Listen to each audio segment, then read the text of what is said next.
Marriage is between two people, but sometimes the loudest voices in the relationship aren't your own. My wife Rachel and I had been together for 6 years.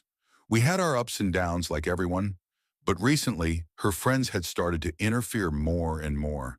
They didn't like how quiet I was. They didn't like that I worked from home while she had a fast-paced corporate job. And most of all, they didn't like that I didn't follow their script of what a husband should be. Rachel wasn't always like that. She used to think for herself.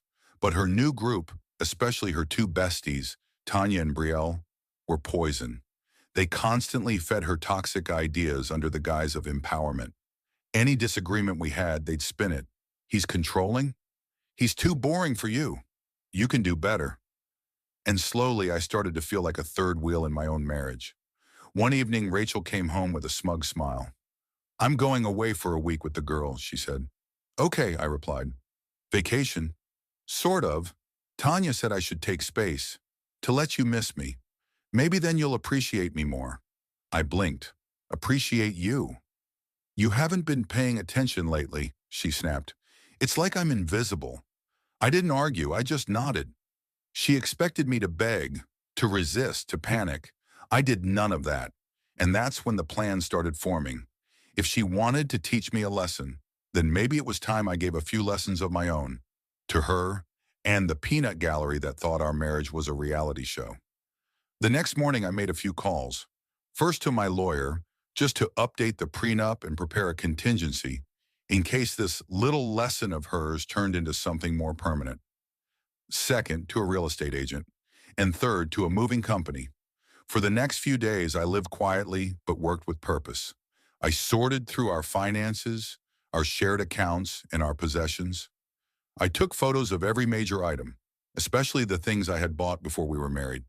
I even had the locks scheduled for a change the day she returned. Then I cleaned the house from top to bottom.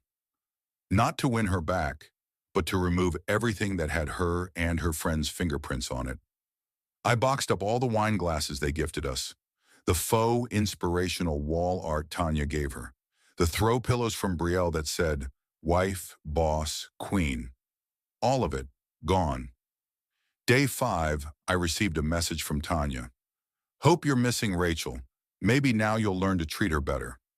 I didn't reply. Instead, I screenshotted it, added it to my folder of evidence, and smiled. They had no idea what was coming. On the 7th day, Rachel returned. She walked in expecting a dramatic scene. Instead, she found the house spotless, quiet, and, surprisingly, missing a lot of her favorite things. Her smile faltered.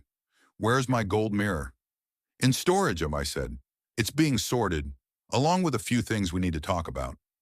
I sat her down at the kitchen table, placed a folder in front of her, and said calmly, "If we're having third parties decide how we handle problems, we need a new system.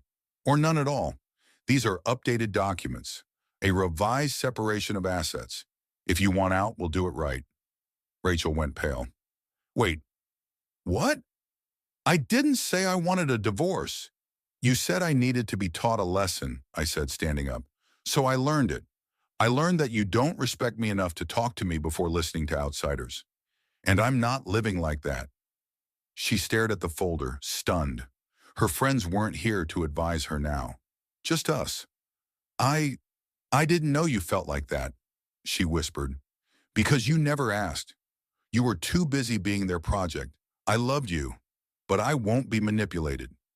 She cried that night, told me she'd been lost, that they filled her head with nonsense.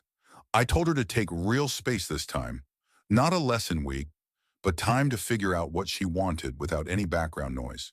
And I gave her 30 days to decide. In the end, she chose me, but not before cutting off the so-called friends who nearly dismantled our marriage. She apologized, not just for leaving, but for letting strangers speak louder than the man who stood beside her for years. It took pain, but she came back clearer.